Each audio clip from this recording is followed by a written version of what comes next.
student, today we are going to start the chapter number 7, that is double entry system. देखो double entry system आपने एक concept पढ़ा था, principal मैंने आपको पढ़ाया था ड्यूल एस्पेक्ट कंसेप्ट। उसमें क्या बताया था कि कोई भी ट्रांजैक्शन अगर बिजनेस में होगी तो एटलीस्ट दो अकाउंट को इफेक्ट करेगी। अकाउंट देखो कैसे बनाए थे, याद है आपको? अभी अकाउंट बना के आए थे हम कि ये अकाउंट है, इधर लिखते हैं हम DR, इधर लिखते हैं CR। एक तरीके से DR क्या होता है डेबिट और CR क्या होता है क्रेडिट, है ना। ये क्या होता है डेबिट और CR क्या होता है क्रेडिट। जैसे सपोज करो मैंने कैश का अकाउंट बनाया, किसका अकाउंट बनाया? कैश का। तो ये क्या है हमारी साइड डेबिट साइड और ये हमारी क्या है credit side.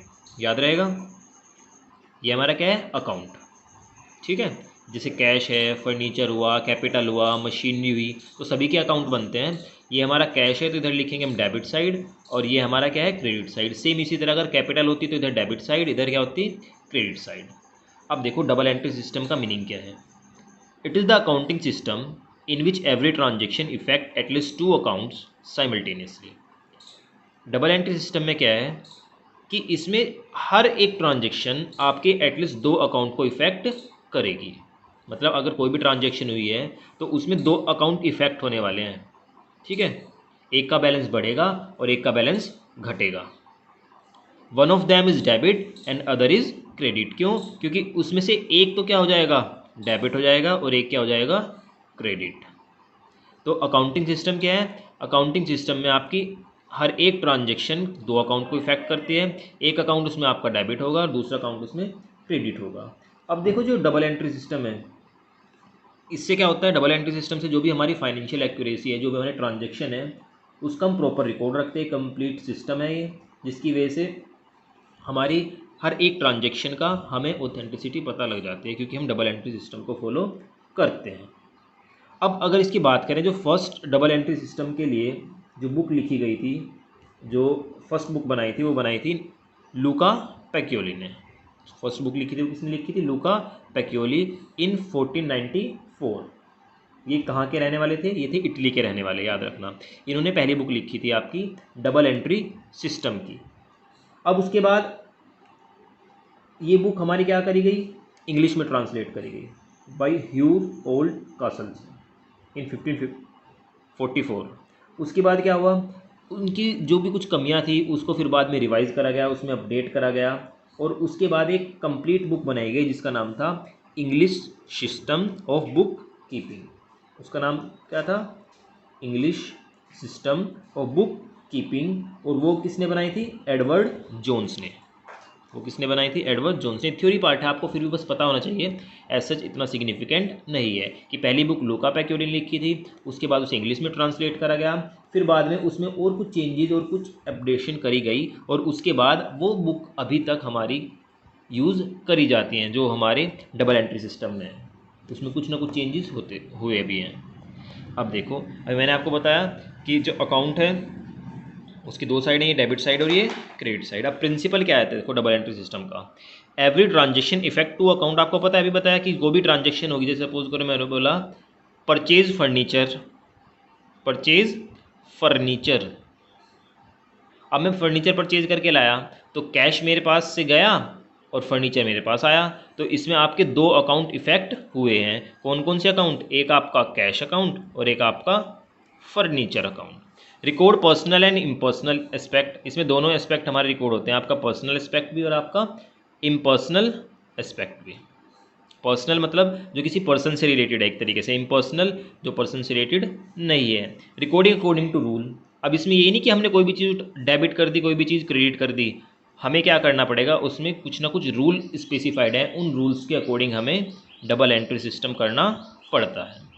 Try balance preparation. जब भी आप अपने अकाउंट्स प्रिपेयर कर लोगे, ये जैसे अकाउंट बनाओगे, अभी बहुत चैप्टर आएंगे इसमें आगे, तो आपको बेसिक से पकड़ के फिर लास्ट तक लेके जाएंगे, तो उसमें लास्ट में आपको बनाना पड़ता है ट्रायल बैलेंस।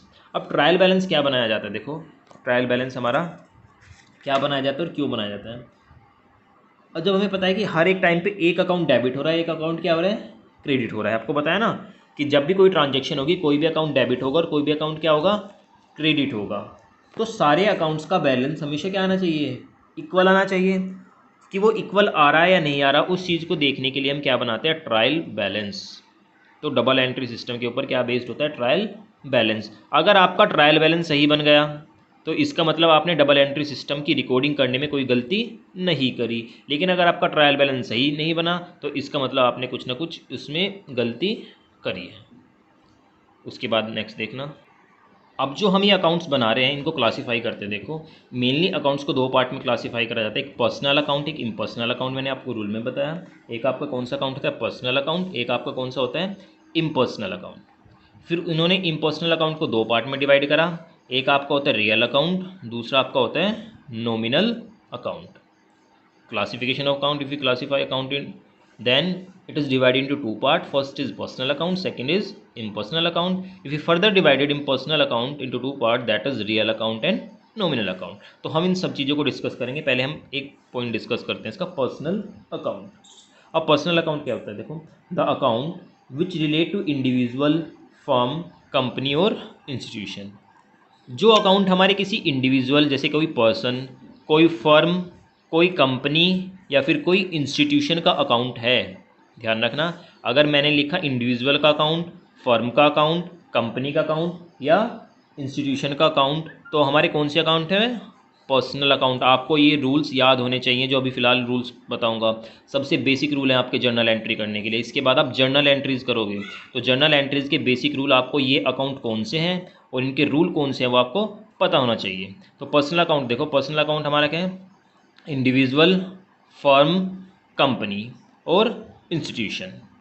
अगर इनके कोई अकाउंट है तो कौन से अकाउंट है, पर्सनल अकाउंट। इंडिविजुअल की बात करूँ जैसे मोहन हुआ, राम हुआ, सोहन हुआ, मतलब किसी नाम की बात कर रहे हैं, किसी पर्सन के बारे में, तो वो इंडिविजुअल है। कोई भी आपकी जैसे पार्टनरशिप फर्म हुई, पढ़ा ना आपने, पार्टनरशिप फर्म बिजनेस में पढ़ाया। कोई भी कंपनी हुई, जैसे बोला आपने कि HCL लिमिटेड है ना, मधुसूदन लिमिटेड जो आपके ही ननोतम है, ऐसे बहुत सारी कंपनीज़ हैं, रिलायंस लिमिटेड, ठीक है। तो अगर किसी कंपनी का अकाउंट है वो भी कौन सा अकाउंट है, पर्सनल अकाउंट। इंस्टीट्यूशन का अकाउंट या फिर bank account, capital account, drawing account, आप पढ़ के आए ना भी, bank account, drawing account. Capital क्या होता है, जो पर्सन पैसा लगाता है बिजनेस में उसे क्या बोलते हैं, कैपिटल। ड्राइंग जो बिजनेस में से पैसा निकाल के ले जाता है उसे क्या बोलते हैं हम, ड्राइंग। तो ये हमारे किसका रूल है, ये हमारे सब क्या है, पर्सनल अकाउंट। तो पर्सनल अकाउंट को दोबारा रिपीट करते हैं कि all those account which belongs to individual, firm, company and institution, कि जो भी हमारे अकाउंट्स किसी इंडिविजुअल, किसी फर्म, किसी कंपनी और किसी इंस्टीट्यूशन के होंगे वो हमारे क्या हैं, पर्सनल अकाउंट। अब उसके एग्जांपल जैसे Mohan Ram, star firm, HCL limited, account of Delhi university, bank account, capital account, drawing account, all these are the type of personal account. याद रहेगा। अब देखो पर्सनल अकाउंट का रूल क्या कहता है, सबसे most important first rule, you have to memorise it, you have to remember it always.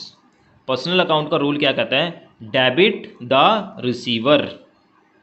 ये कौन से रूल में लगेगा, पर्सनल अकाउंट के रूल में, क्या, डेबिट द रिसीवर। जो रिसीव करेगा उसे हम क्या कर देंगे, ध्यान रखना, जो रिसीव करेगा उसे हम क्या कर देंगे, डेबिट।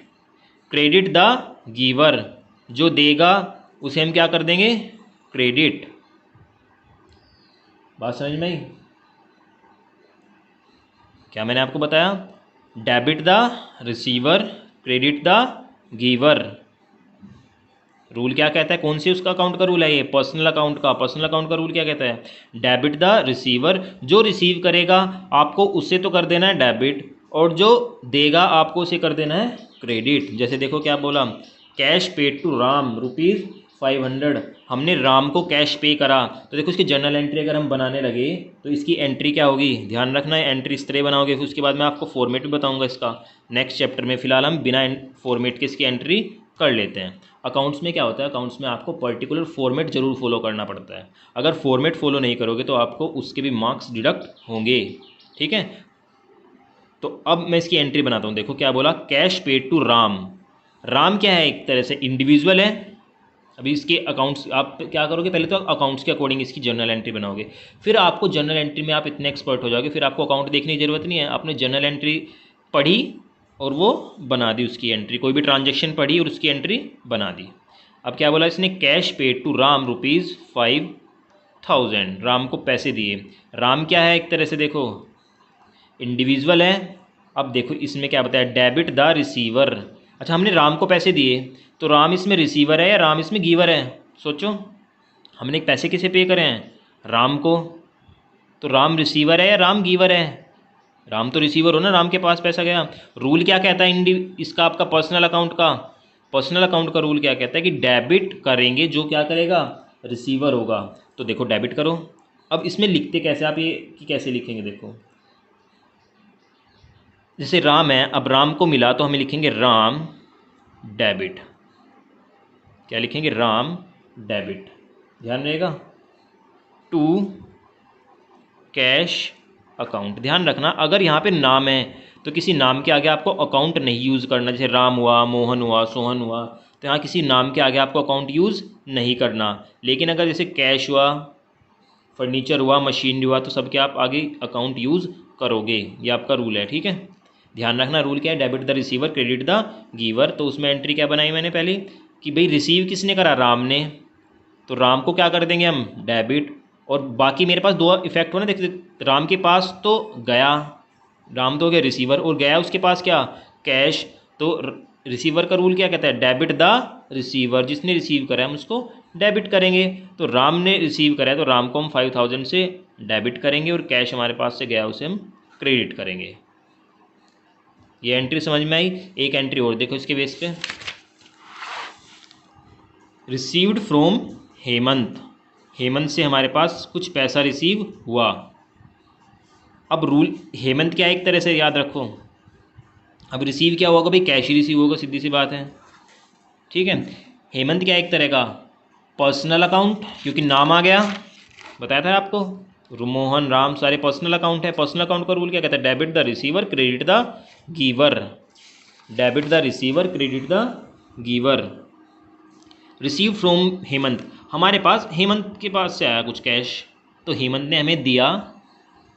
इसमें हेमंत रिसीवर है, इसमें हेमंत गिवर है।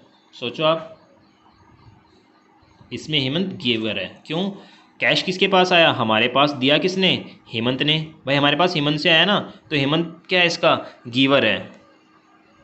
अब एंट्री मैंने क्या बताई थी आपको, इसमें भी इसका रूल, डेबिट तो क्या करना है, जो रिसीव करेगा, क्रेडिट क्या करना है, जो गिव करेगा। तो इसमें गिवर कौन है, हेमंत है ना, क्रेडिट। अब क्रेडिट करने के लिए मैंने क्या लिखा था, यहाँ देखो, क्रेडिट करने के लिए लिखा था मैंने 2। क्रिएट करने के लिए मैंने क्या लिखा था यहाँ, 2। तो हम यहाँ लिख देंगे 2। कौन है, गिवर, हेमंत, तो यहाँ पे किसका नाम आएगा, 2 हेमंत। क्या इसके आगे अकाउंट यूज़ करूँ, अकाउंट यूज़ नहीं करना क्योंकि ये नाम है। अब हेमंत के हमारे पास आया हमारे पास क्या है, कैश, तो हम एंट्री बनाएंगे cash account debit to Hemant. कितना है ये आपका 10,000, ठीक है। आप इन्हें करके देखें, अगर इसमें कोई अभी स्टार्टिंग में आपको प्रॉब्लम आएगी क्योंकि अभी आपका बेसिक है बहुत ही है, ठीक है। अब जब धीरे धीरे प्रैक्टिस करोगे तो वो चीज़ें सारी आपको क्लियर होती चली जाएंगी।